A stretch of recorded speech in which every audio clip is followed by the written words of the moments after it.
All attendees are in listen-only mode. Good afternoon and welcome to today's webinar, Top 10 Tips for Retail Businesses.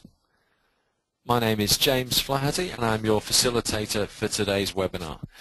Alongside me, I'm delighted to welcome from the Department of Tourism, Major Events, Small Business and the Commonwealth Games, Baumann, who's here to present the majority of today's presentation. Welcome along, Caitlin. Wonderful. Thanks, James. As James said, my name's Caitlin Baumann, and I'm a Customer Experience Officer within the Department of Tourism, Major Events, Small Business and the Commonwealth Games, known as DTES. My main role is to manage the department's webinar program within Business Online Solutions. The webinar program is one of many online services delivered to business and industry customers through www.business.qld.gov.au. Other services include business license and permit information, diagnostic tools and information guides on nearly all aspects of managing and running a business.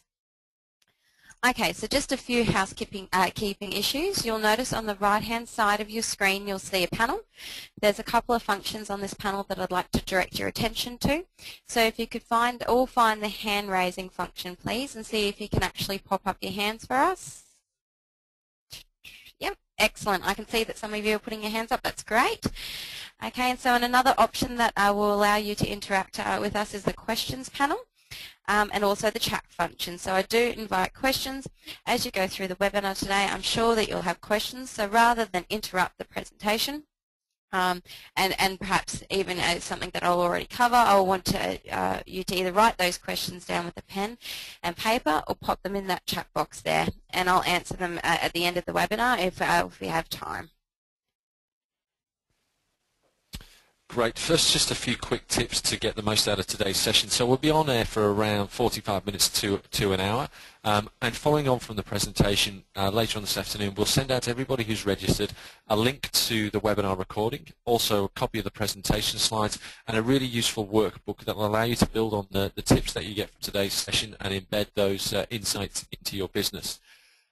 As Caitlin mentioned, there'll be a Q&A at the end, so please do use the text panel. Send through the questions throughout the presentation. We'll collect them all at the end and answer as many as we can online. So Caitlin, it's fair to say that retail is one of the main drivers of the Queensland economy. It employs huge numbers of people and is vibrant across the state. However, it's been faced with numerous challenges in recent years. There's been increased competition from overseas and from online. There's been reduced margins. There's been increases in rent and rate payments, and combine that with a weakened consumer confidence where we've had people with actively closed wallets. It's really important that business gets the tips and insights it needs to grow. So Caitlin, over to you to help our listeners today navigate the challenging times and grow their retail businesses. Wonderful, and you're right, James. We need to equip ourselves with the tools and the information to move our business forward in this time and with this economy. So, hopefully today you'll be able to take a lot from our top 10 tips. So, what we're going to be covering. So, we're going to be looking at strategies and improvements that you can make to your business now that can deliver major results. We'll then look at the benefits associated with understanding both your market and your customer base, and we'll also briefly touch on money flow. The second half of the webinar will focus on creating a good impression. We'll look at the importance of online reputation and how you can maximize the benefits associated with social media. As mentioned, there will be a time for questions at the end of the webinar, so please make sure you keep a notepad handy to jot any questions down you may have for the end. And this also covers us in case I end up answering your question during the rest of the presentation. Okay, tip 1. Let's look at that. So we're looking at minor improvements that can deliver major results. A business's turnover is determined by 6 factors that are in play during any particular sale. So first we look at your prospects. These are the number of potential buyers that come into your contact with your business during a given period. We then look at conversion rate. So this is the ratio of prospects who convert to customers. For example, if you have 50 prospects and 5 of them become customers, your conversion rate is 5 out of 50 or 10%. retention rate. So how many of your existing customers choose to continue to purchase from your business rather than from your competitors? For example, if you have 500 customers on your database and 300 of them purchase from your business during the year, your customer retention rate would be 300 out of 500 or 60%. Then frequency of sales, so the frequency at which your customers buy from you. For example, in a coffee shop, you have customers who buy from you every day or 5 times per week. Then we look at size of each sale, so the number of items your customers buy each time they purchase from you. And finally, your sales price. So this is the dollar value of each sale. As business owners, in order for you to maximize your sales, you must understand and manage all of these 6 factors that I've just mentioned. Okay, so one of the most significant profit drivers is sales revenue or turnover. When looking to increase turnover, there's a number of simple factors that determine turnover for a business. They consist of the following. So firstly, the number of customers, which includes the elements of new customers and retained customers added together to make up the entire customer base. Secondly, we look at is the average of frequency or number of transactions per customer each year. And then finally, the average size or value of each transaction, which includes the element of price. So if you look on your screen, this diagram demonstrates the relationship between each of these factors and their impact on your turnover and therefore profit. An increase in any or in all of the turnover drivers will produce an increase in turnover, which in turn should result in an increased net profit. Okay, so let's look at it as an example. So let's say a retail business was achieving the results in the top diagram. Let's say we can achieve just 1% improvement in each 6 of those factors by implementing a range of appropriate targeted strategies. Now look at the diagram at the bottom of the screen. You can see that those small 1% improvements would together produce an increase of over $53,000 to the business. So that's an increase of over 5%. That's impressive, isn't it? Okay, so we're going to move on to tip number 2, which is retaining your profitable customers. There's a number of strategies on your screen that will help you retain your customers. So now let's look at a couple. We've got loyalty programs and initiatives. These help build customer relationships. So think membership cards, frequent buyer cards, satisfaction surveys, follow-up phone calls, and welcome and thank you letters. Another strategy is to ensure that you are prepared to modify your product and service mix. The needs of your target market will often change and evolve over time, and you may need to alter your offering in order to meet expectations and maintain your competitive edge. So as a basic example, a coffee shop may need to introduce a lactose-free or almond milk in order to meet the growing needs and expectations of their customer base. Finally, ensuring that you deliver outstanding customer service is imperative. Great service delivery will make your customers feel that you care, and that you also contribute. This will also contribute to developing long-term relationships with them. Okay, so now we're going to move on to your 80-20 rule. So those of you who are aware of this rule, can you pop your hands up, please? Yeah, okay. Seems that only a handful of you are aware of this rule. So the 80-20 rule is really quite important when it comes to sales forecasting and planning. As you also known as the Pareto principle, it means that you'll generally make 80% of your profits from 20% of your customers. So to maximize your profit, you need to grow the profitable lines and customers. You may need to stop servicing certain customers or remove certain product lines or services so you can focus on the ones that are most profitable and bring most benefit to your business. So studying your market, identifying, targeting, and focusing on the needs of that profitable 20% will help you achieve successful sales. Now to look at a case study that applies a couple of these strategies. So Joe runs a landscaping business and is renowned for his personalised service that he has given to his customers. Joe puts all of his customers' information into a database onto his computer. So this information includes the customer's name, address, phone number, and any other useful information such as number of pets, type of lawn, site access to the backyard, etc., etc. So when Joe deals with any previous customers, he's able to recall things, for instance, like the name of the owner's cat, endearing himself to the customer, where they live, so he doesn't have to ask again. So this implies that they're a special customer, and also details of any previous work that he's done for them. So this makes Joe's service much more personal, and also gives him a competitive advantage and contributes to customer retention. Alrighty, so moving on to tip number 3, which is knowing your market. So as a business owner, you need to be well aware of the trends within your market. Firstly, you need to be aware of your competition. What are your competitors doing? What are their strengths? What are their weaknesses? So by conducting a competitor analysis, you'll be able to identify your competitive advantage. What is your leading edge, and what sets you apart from your competitors, and what you can actually do better. Secondly, you need to review your product and service offering. You may decide that it would be necessary for you to develop a new offering or expand on your current service or product offering to keep you and your business competitive. Okay, so we're just going to move on to another case study. So Accor is a global leader in hotels with more than 4,000 hotels in 90 countries. One of their most popular and successful brands is their budget brand, Formula One.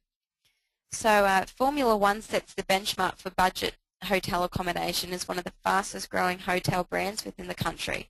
So Formula One offers consistency and value with hotels located in key locations, conveniently close to airports, transport, food outlets, making it a good value choice for customers. So by looking at the features offered by other 1- and 2-star hotels and determining which ones were the most valued by customers, the Formula One business developed a value curve which indicated that the features most desired by customers were bed quality, hygiene, and room quietness. They then ensured that all of these attributes were a key feature of all of their Formula One hotel rooms. So Formula One's success illustrates how you can innovate on your product offering by rethinking the existing rules, practices, and traditions of your industry. Okie dokie, so moving on to tip number 4, knowing what your customers want. So knowing, understanding, and meeting your customer needs and expectations is one of the key components of any successful business. Customers are more loyal when their opinions are valued. Ask your customers what they want and how you can better serve them. So some techniques of doing this are use customer feedback forms. So place these in a prominent public position in your business to get more customers to give their opinions. You can offer some sort of incentive, so give them an opportunity to win a dinner for 2, for instance. Do regular customer surveys. So you can do this either by the customer feedback form, or ask the customers to respond to a questionnaire by post, email, or phone, or online. Simply ask your customers. So a lot of information can be collected purely by asking customers for their opinions when you're dealing with them during an informal conversation, so at the register, for instance. Look at focus groups. So get a group of typical customers together and ask their opinions. This is a good opinion gathering activity for new products or services, and will help towards identifying any service gaps, product gaps, or any areas in need of sort of certain improvement within your business. And finally, look at perhaps holding sort of customer councils or advisory panels. So ask a group of regular and special customers to meet and discuss how you can better meet their needs and the needs of other customers. Okay, so now we're going to move on to tip number 5, which is keep on top of numbers. I cannot emphasize how important this is. So at the grassroots level, financial management is about understanding what brings money into your business and what takes money out of your business. So what brings the money in? Your 3 main sources are sales. This is what you receive from selling your goods or services. Owner's capital.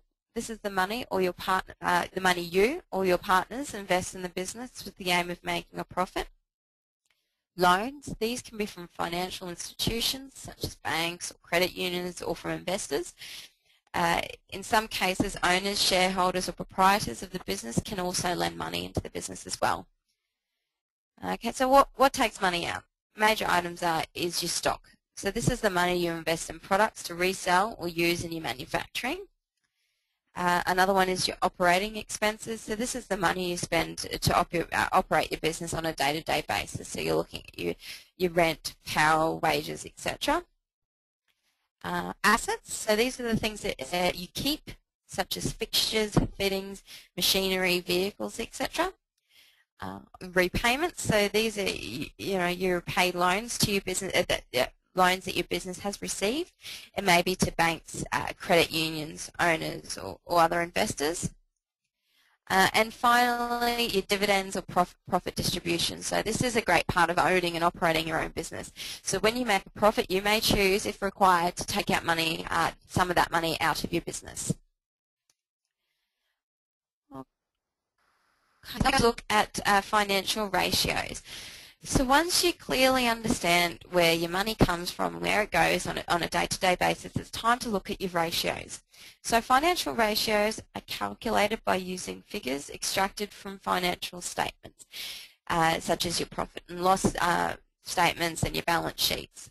And so they can provide very detailed information on the performance and activity of a business. Ratios show whether things are improving or deteriorating, and can quickly point out any areas that are in desperate need of improvement. So a ratio is a means of relating one number to another.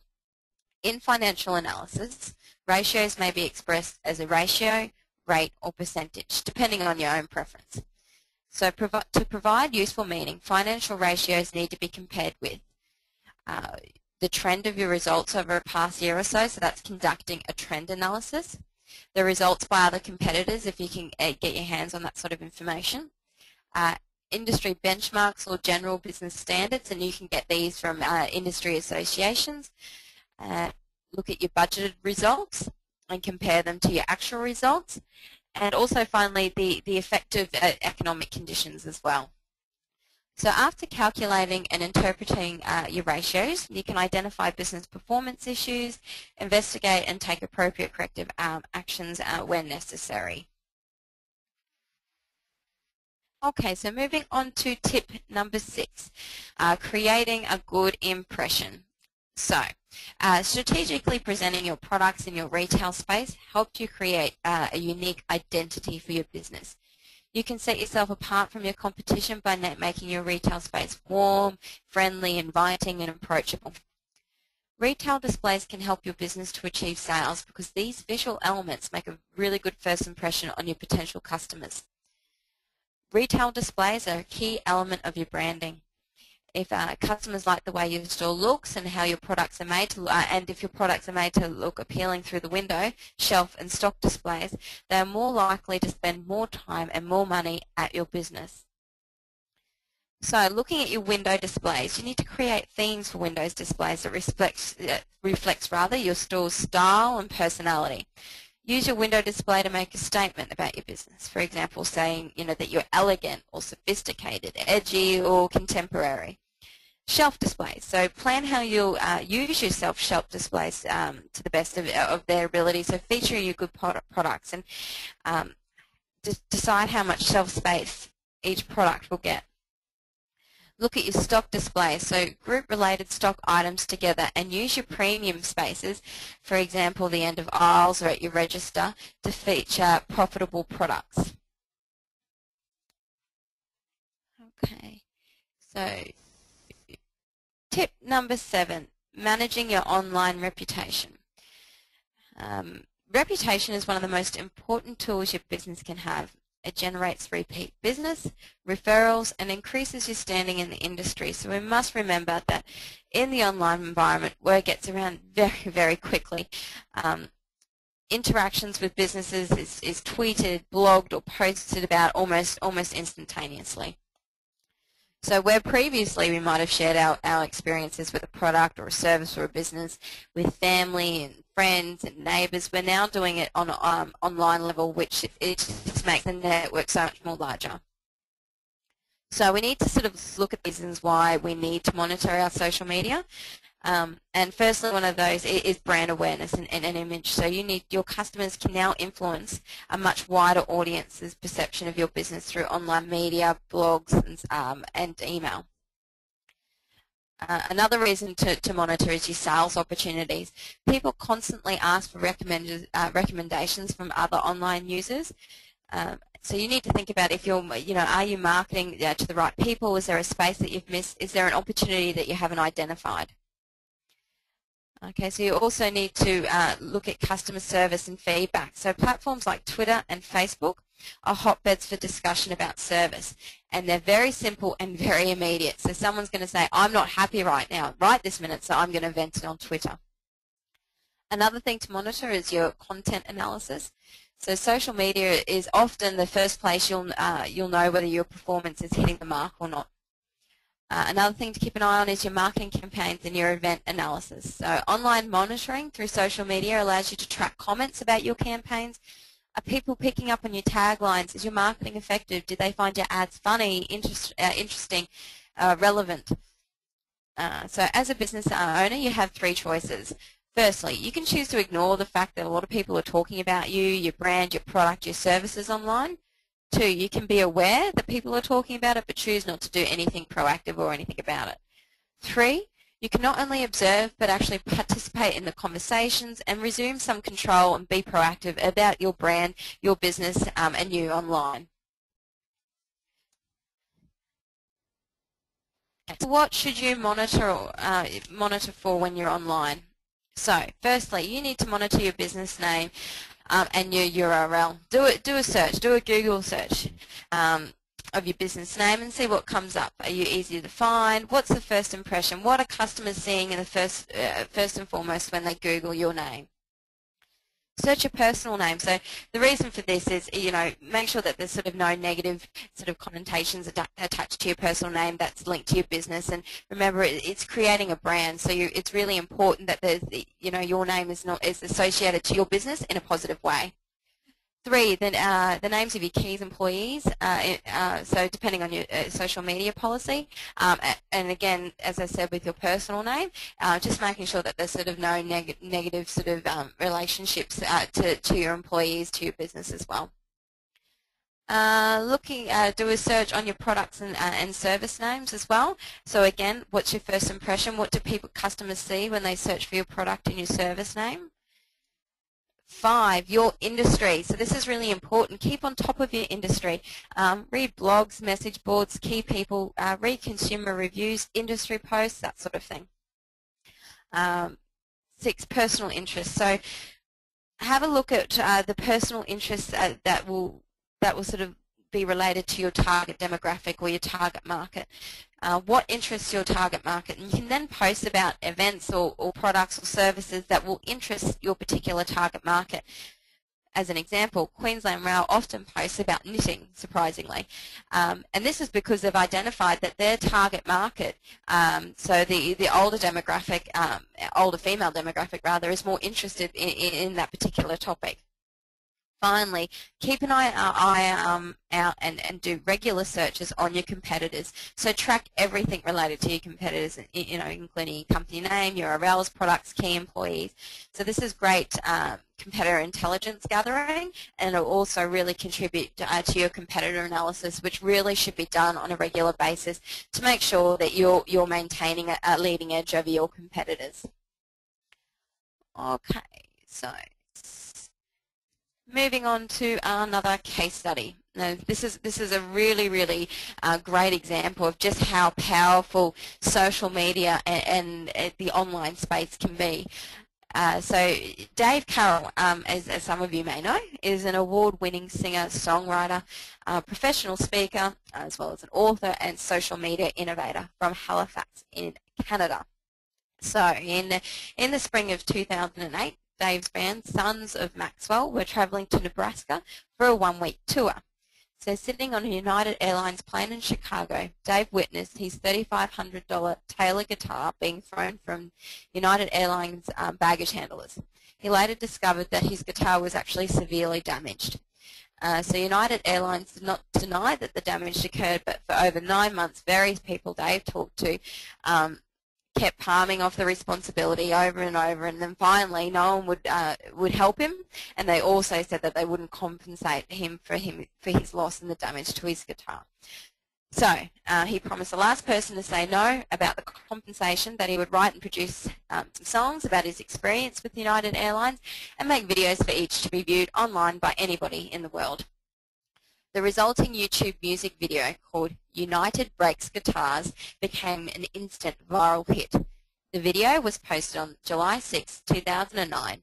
It amassed 150,000 views within the first day, over 500,000 hits by July 9, 5 million hits by mid-August 2009, and as of the beginning of June this year, I just checked, and the video has just hit over 14 million hits. Numerous traditional media outlets covered the story as well, so the LA Times, US Today, Chicago Tribune, etc. But it was YouTube, Twitter, social media and blogs that fueled the flame. The result was an absolute public relations nightmare for United Airlines. They were humiliated. With staggering numbers of YouTube views and Twitter retweets, Dave Carroll's video did a lot to undermine the reputation. So as I said, this is such a clear example of how powerful the online environment can be and how social media can have such damage to a particular brand. Okay, so tip number 8. This is maximizing the benefits associated with social media. So we're just going to discuss the benefits associated with social media and look at why it's so important in this day and age. So firstly, it directs more traffic to your site, quite simply. You can use social media accounts to promote or send people to your site. So this will include links of, you can include links of all of your posts. You can even include them to specific products or services or announcements that you may have. You can grow your online community by building a group of online followers or customers in social media that will interact with your business, your other social media accounts, and share their own experiences with your brand. Social media also provides the opportunity for instant customer service and feedback. So chances are that if a customer has an issue with your product or business, they're going to be complaining about it somewhere. At the moment, it seems to be social media. So it doesn't matter. Whether or not your business is there, people are still going to complain about it. So wouldn't you prefer to be there so you can directly address it in front of everybody else? So there's no cost for social media except for your time. Social media is such a cost-effective marketing tool.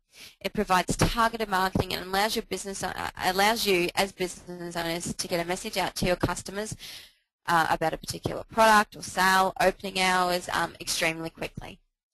There's also the potential to have a viral effect. I'm sure that many of you have seen a campaign on social media that's picked up really well.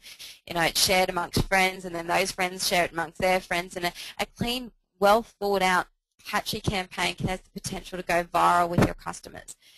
So it's best to develop social media. It's best to develop a social media community first, and then encourage them to share your campaign or competition. Another thing is to network your heart out through social media. It's so important. Connect with like-minded businesses, clients, potential clients, suppliers, and interact with them. Be conversational, be approachable, be friendly, and more importantly, just have fun with that interaction. Another benefit to social media, it helps you build your profile and your credibility. So essentially, you want to create a social media account, establish who you are, what you want to do, what you're going to do, and show people that your account is a reliable source of information, that they can depend on that account for entertainment or customer service or product or service information. Finally, the search engine optimization benefits that are associated with social media are endless. So this helps linking your channel back to your website. So it definitely helps to keep this in mind when you're posting via social media. Okay, so now we're just going to be looking at our final case study for today. This is based on Coastal Cruises Mooloolaba. So this company is a tour boat company which has launched itself into the online marketing, and it's already reaping the rewards. So Coastal Cruise Mooloolaba operate lunchtime and sunset cruises, as well as cruises for special functions and events. So the company's vessel, the Pacific Star, can carry up to 30 people. Director Darren Smith said the company used to rely on your traditional media outlets for marketing, including local newspapers, letterbox drops, that sort of stuff. The company now, though, uses 5 different social media channels. As Darren says, social media is a massive part of our strategy as we grow, and we're expanding our digital presence. So we've set it up that you can come through any portal, any social media channel to find us. So Darren uses social media management software Hootsuite, which creates a dashboard for posting and managing multiple channels. It can also auto post at specific times, and also provides quite in-depth traffic analysis. So booking for cruises at Coastal Cruises Mooloolaba can now also be made through all of its social media channels. Darren believes that all small businesses need to use the internet and social media as a powerful marketing tool. It's going ahead in leaps and bounds, and it's such a great way, an easy, cost-effective way to do business. If you're not on or in the social media space, you'll slowly become the last in your marketplace, and you don't want to be in that place. Okay, so moving on to tip number 9. Utilize your social local search marketing. So despite the core driver of local business being local clientele, local search marketing is one of the most underutilized and least understood online marketing strategies. Perhaps this is because local search marketing is a relatively new concept within the sphere of online marketing, which has left business owners with little time to get their heads around the concept of it and its powerful potential. Also referred to as local search or local internet marketing, local search marketing relies on the use of internet search engines to submit geographically constrained searches. Typical local search queries include not only information about what the site visitor is searched for, but also where information associated with that search. So in other words, a local search is any search conducted by a consumer aimed at finding something within a specific geographical area.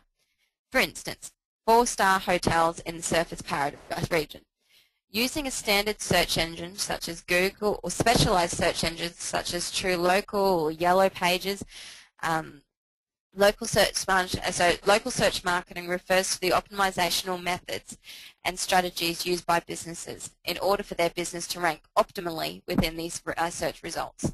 So essentially your main goal when someone searches for instance, a coffee shop in the Spring Hill area, you as that coffee shop, you want to be coming up at that top in that geographical search. So in comparison to other marketing options, local search marketing is one of the most cost-effective advertising solutions for small business owners who are seeking more foot traffic and more business, local business. This is due to they've got low barriers to entry to this particular marketing tool, and generally speaking, there's low levels of competition as of the moment. Okay. So finally, we're up to tip number 10. Be sales focused. So you can have the best product, best location, best prices, best promotional campaign, best marketing strategies in existence, but if you and your team are not competent salespeople, then you'll only ever realize a fraction of the potential sales that are available to you. So, being sales focused and sales savvy is imperative to business success. Yet, despite the fact that this is a blindingly obvious point, most businesses don't even realize just how much of a difference this ingredient can make. And therefore, they don't pay nearly enough attention to developing a high-level competence within the sales field. So good sales techniques help to generate word of mouth. And word of mouth, as you all should know, is one of the most powerful and cost-effective ways of advertising you and your business and your brand. So it's so important. Furthermore, good sales techniques increases the number of prospects dealt with. So it does result in a high conversion rate of prospects. In addition, a competent salesperson will automatically provide a high level of service. So the retention rate tends to be higher. So for the same reason, a customer will tend to give a greater share of their business to an organizational business which best serves them. So the frequency of transaction will be higher as well. And of course, a sales professional will maximize the size of each transaction by actively looking for companion sales opportunities. So think you know, do you want fries with that? So that's what your companion sale is. And they'll achieve, and a good sales representative will also achieve the highest possible price by keeping the customer focused on the value rather than simply on the amount that's been charged to them.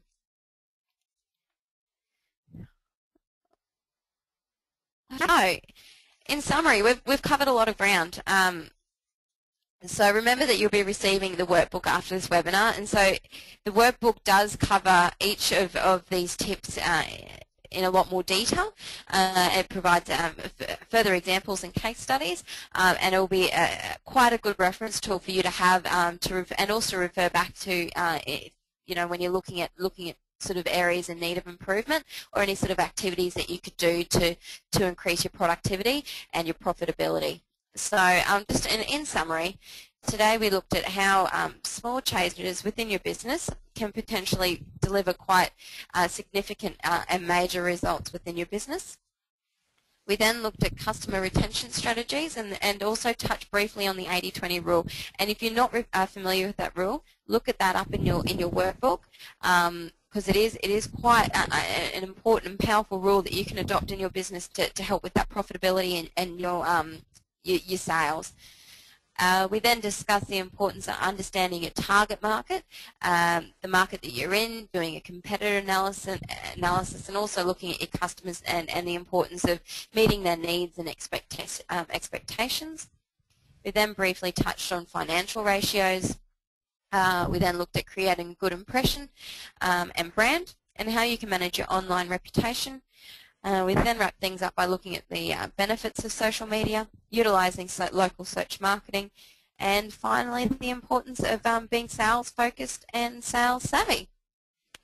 Fantastic. Thanks very much, Caitlin. There's some fantastic tips in there that I'm sure all our listeners can take away and implement into their business.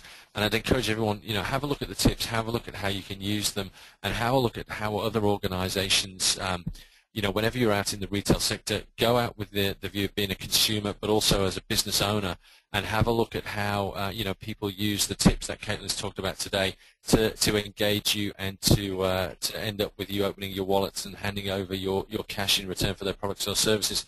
Time for questions now. Feel free to send questions through to Caitlin using the text box on screen. We've had a few coming in already, so shoot them through, and we'll answer as many as we can as we go through. So the first question we've had in is from Marie, and it's really around what tactics can people use to get to the top of local search marketing rankings? Okay. So as mentioned, local search marketing is quite a new and emerging technique when developing your marketing strategy. What I suggest in regards to working out what tactics you can use to get to the top of it, I suggest that you have a look at our business and industry website, which is www.business.qld.gov.au. That has some information around local search marketing. Furthermore, you can access our YouTube channel via the business and industry portal as well, and there's a webinar recording that we've held previously that is the title of that's called Search Engine Optimization. So that actually sort of will enable you to get a bit more understanding of how to better rank yourself in those search engines. Thank you. The next question is from John. Social media seems to be very complex. Where should I start to brand as a retailer and move forward from there? Okay. Hi, John. It can be quite daunting, and particularly with all the different channels that are offered now for social media. What I suggest is to start off is do your research. If you need to start small, start small. Look at which social media channel your customer base is going to touch base, which will be more likely to touch base with. So if you think that your client base is going to be more interested in or more active in Instagram, for instance, start off there first. If you think they're going to be more interested in Facebook, start off there. What I do suggest is do this in a planned and quite a strategic way.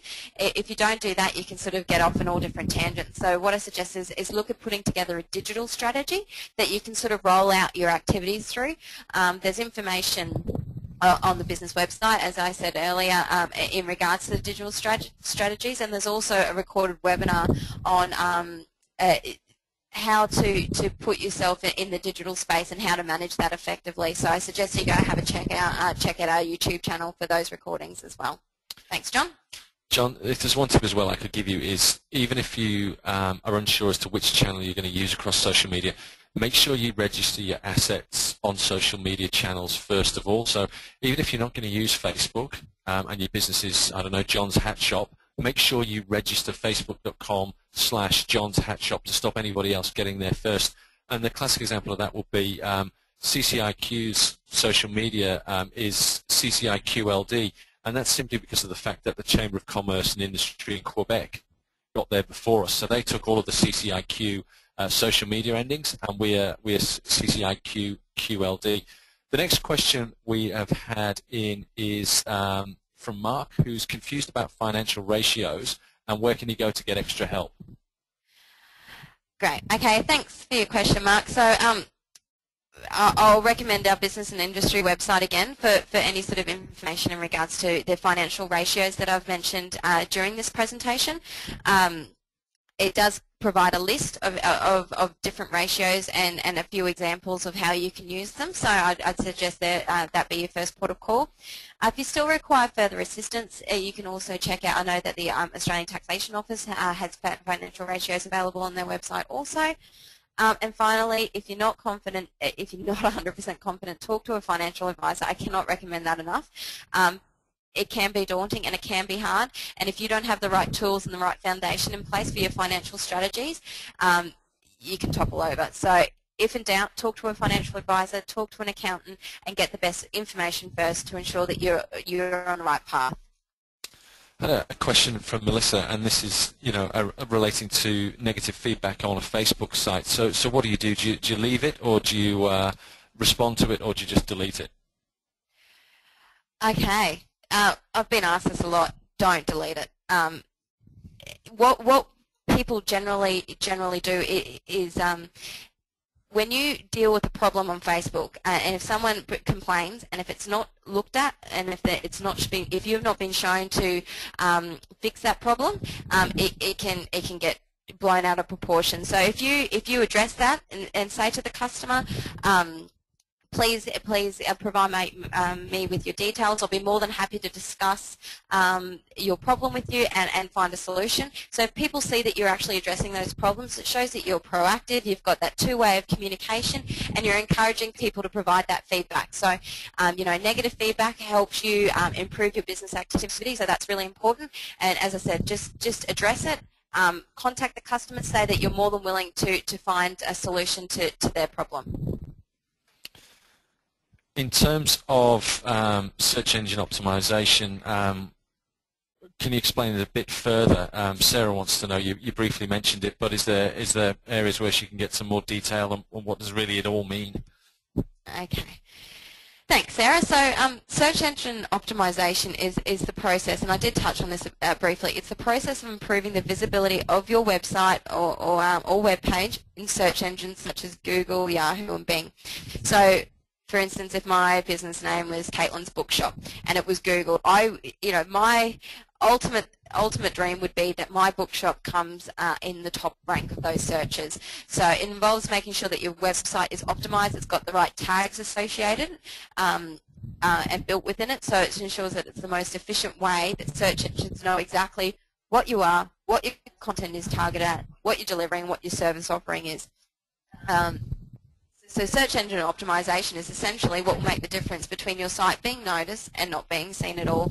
So again, we have information available through our business website on that, and we also have a webinar that's been pre-recorded, so we've hosted it live at a previous date, and it also that webinar itself has lots of hints and tips on how to actually get yourself ranked up on the top of those search engines.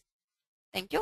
And the final question we've had in today is from Shan, who wants to know where can she go to get sales training, and where can she find information and different methods of selling? Okay.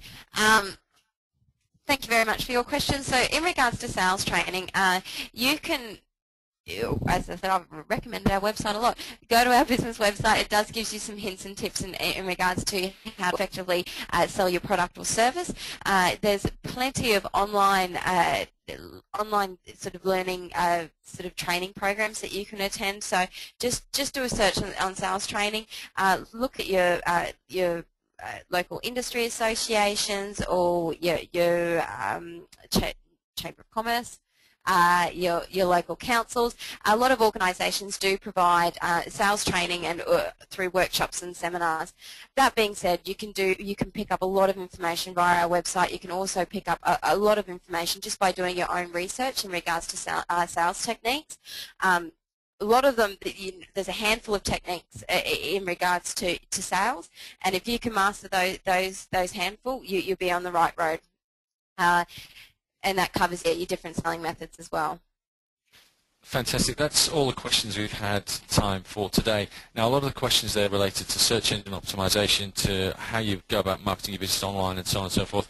We did recently the digital learning series and covered a number of those issues as part of that series. So what I'll do is I'll include links to all of the recordings of the webinars on those topics in the follow-up email that we send out, so that you can all review, the Facebook introduction sessions and advanced Facebook sessions that we did, the search engine optimization sessions, and be across all of that in detail. So on behalf of CCIQ, I'd like to thank Caitlin for coming along and presenting some great insights today. I'd also like to thank the Department of Tourism, Major Events, Small Business and the Commonwealth Games for partnering with us on this webinar. A quick reminder for everybody who's Brisbane-based that next week we have a breakfast on Thursday in partnership with WorkCover Queensland. Now, this breakfast is really important. It's going to give all attendees some real insights into the return to work and workers' compensation processes that we often get a lot of feedback, a lot of questions, a lot of concerns around. So for CCIQ members who've got entitlements as part of their membership, the breakfast is actually free. For non-members, it's $50. So head to cciq.com.au/events or call 1300-731-988 to register your place. So thank you to everyone who's joined us today. Don't forget to check your inboxes later on today, where you'll receive a copy of the email, some links to additional information, a copy of a very useful, informative workbook, plus a link to the recording of today's webinar. Thank you all for attending, and we look forward to seeing you on a CCIQ webinar in the near future.